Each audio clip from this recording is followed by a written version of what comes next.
খুবই অল্প স্বল্প ফেসবুক ওয়ালে অথবা নিজের খাতায় নিজের ডায়েরিতে, কিন্তু সেগুলো খুব কম প্রকাশ করতাম, মানে সাহস পেতাম না মানুষ আমার লেখা পড়বে বা আমি এগুলো লিখবো, মানুষ কি বলবে, এই কথাগুলো আমার মাথায় কাজ করতো। তো 2020 সালে আমাদের টাঙ্গাইলে একটা আন্দোলন হয় আমাদের শিক্ষার্থীদের, তো সেখানে আমি অংশগ্রহণ করি এবং সেখান থেকে আসলে আমার সংগ্রাম শুরু হয়।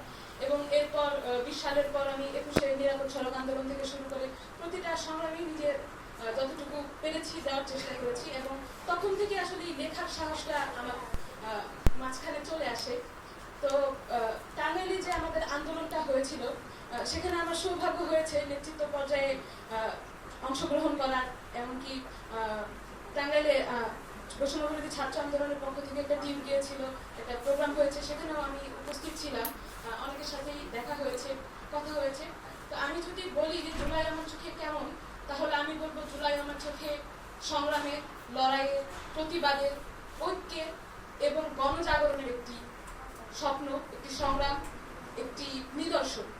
এবং আমি মনে করি আমি যতদিন এই বাংলাদেশে বেঁচে থাকবো, কিংবা আমার কথা যতদিন এই বাংলাদেশের মানুষের কানে পৌঁছবে, ততদিন পর্যন্ত আমি এই জুলাইয়ের কথা বলে যাব।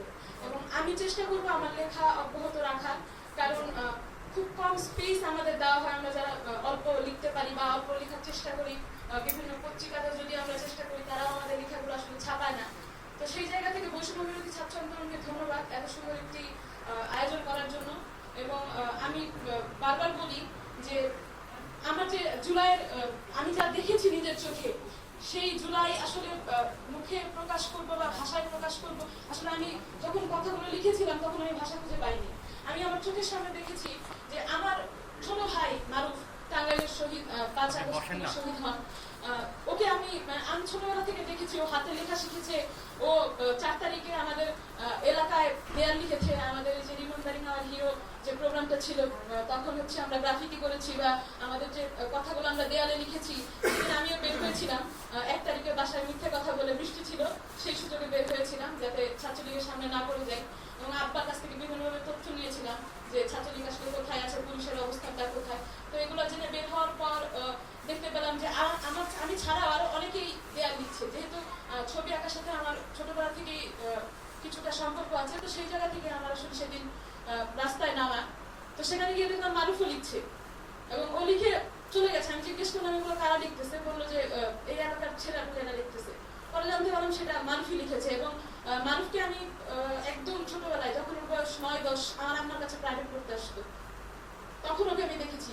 এই হাতের লেখা আম্মা যখন ওকে শিখিয়েছে, তখন আমি দেখেছি আমাকে আপু আপু বলে ডাকতো।